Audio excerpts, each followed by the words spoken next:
26 अप्रैल 2025 के दिन निशा अग्रवाल नाम की इस लड़की की सिस्टर ने एक स्टोरी मेंशन करके उस स्टोरी के माध्यम से अपनी छोटी बहन के बारे में एक ऐसी दुखद घटना बताते हुए उनके फॉलोअर्स और उनकी ऑडियंस को हैरान कर दिया, जिसको देख सबके पैरों तले ही जमीन खिसक गई। दरअसल यहाँ पर इस पोस्ट के माध्यम से निशा अग्रवाल की सिस्टर ये शेयर करते हुए नजर आती है कि उनकी बहन ने आत्महत्या कर ली है और वो अब इस दुनिया में हमारे साथ नहीं है। और इस बात को जानकर मिशा के फॉलोअर्स को काफी ज्यादा झटका लग गया था। यहाँ तक कि इस बात पर यकीन कर पाना उन फॉलोअर्स के लिए काफी ज्यादा मुश्किल था।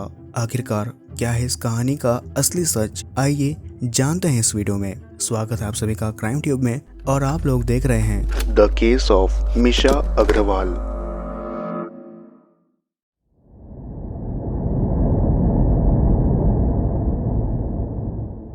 चौबीस साल की मिशा बेसिकली यूपी की रहने वाली थी एंड उसके परिवार में उसके मम्मी पापा के अलावा उसकी 2 और सिस्टर थी।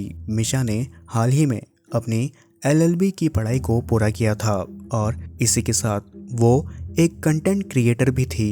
मिशा ने अच्छे खासे कंटेंट को अपने यूट्यूब चैनल और इंस्टाग्राम पर अपलोड कर अच्छे खासे फॉलोअर्स गेन कर लिए थे और इसी कंटेंट की वजह से उनके फॉलोअर्स उन्हें काफ़ी ज़्यादा पसंद भी किया करते थे।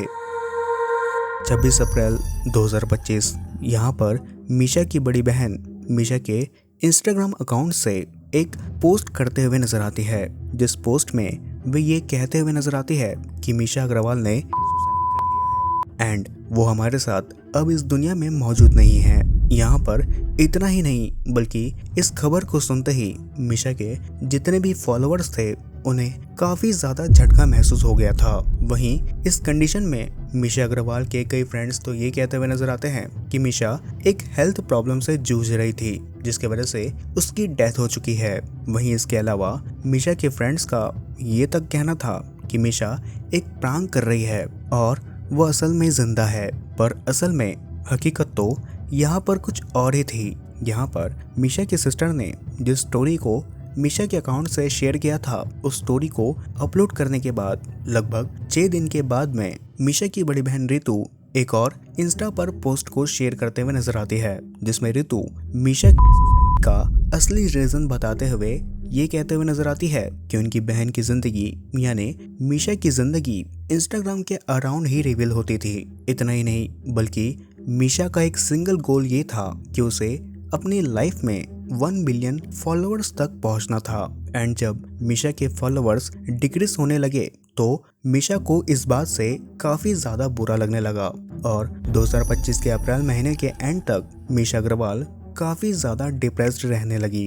इतना ही नहीं बल्कि मिशा अपनी बहन रितु से ये तक पूछती थी कि अगर उसके फॉलोअर्स डिक्रीज हो गए तो उसका करियर ही खत्म हो जाएगा एंड उसके बाद वो क्या करेंगी। वहीं कई बार इस बात को सुनने के बाद मिशा की बड़ी बहन रितु उसे कई बार समझाती है और उससे ये कहती है कि ये इंस्टाग्राम तो उसके लिए एक साइड जॉब है, अगर यहाँ पर उसका वर्क नहीं हुआ तो वो लोग जिंदगी में कुछ और करेंगे क्योंकि यहाँ पर उसकी जिंदगी खत्म तो नहीं होने वाली है। और इस टाइम में मिशा की बड़ी बहन रितु ने मिशा को कई बार ये याद दिलाया कि वो एक LLB डिग्री को डिजर्व करती है एंड उसके पास LLB डिग्री होने की वजह से वो इसके बाद और अच्छी पढ़ाई करने के बाद एक अच्छी जज भी बन सकती है, इसलिए उसे अपने करियर की टेंशन लेने की कोई भी ज़रूरत नहीं है। यहाँ तक कि मिशा की बड़ी बहन रितु का मिशा से ये तक कहना था कि इंस्टाग्राम केवल एक एंटरटेनमेंट का सोर्स है एंड अगर वो इन सब चीज़ों की वजह से डिप्रेशन में जाती है तो उसके लिए काफ़ी ज़्यादा बुरा होगा। पर यहाँ पर अनफॉर्चुनेटली मिशा ने अपनी बड़ी बहन की बात को नहीं माना। यहाँ पर मिशा इतना ज़्यादा परेशान हो चुकी थी कि उसे बस ये लग रहा था कि इंस्टाग्राम ही उसके लिए सब कुछ है एंड अगर उसके हाथों उसके फॉलोअर्स चले गए तो सब कुछ खत्म हो जाएगा। पर यहाँ पर गौर करने वाली ये बात थी कि मिशा की बड़ी बहन रितु ने जब इस पोस्ट को मिशा के अकाउंट पर शेयर किया था तब उस पोस्ट पर रितु ने सिर्फ और सिर्फ मिशा पर ब्लेम डालने की कोशिश करी थी। इसके अलावा भी जब मिशा की फैमिली को ये सब पता था कि मिशा डिप्रेशन में है तब उन्होंने इस बात को सीरियसली क्यों नहीं लिया।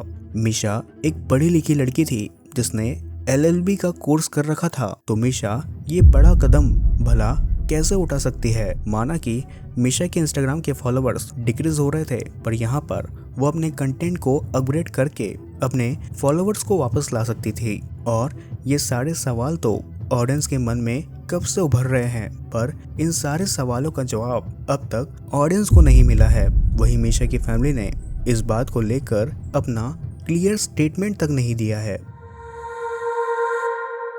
इस वीडियो के अंत में मैं बस यही कहना चाहूँगा कि ये केस मुझे काफ़ी ज़्यादा स्ट्रेंज लगा। एंड अगर आप लोगों को ऐसे ही क्राइम डॉक्यूमेंट्री या फिर ट्रू क्राइम स्टोरीज देखना पसंद है तो आप लोग आज ही हमारे चैनल क्राइम ट्यूब को सब्सक्राइब कर बेल आइकन को प्रेस कर लीजिए। मैं मिलता हूँ अगली नेक्स्ट क्राइम डॉक्यूमेंट्री वीडियो के साथ। तब तक के लिए stay safe, stay healthy and stay alert. Bye bye.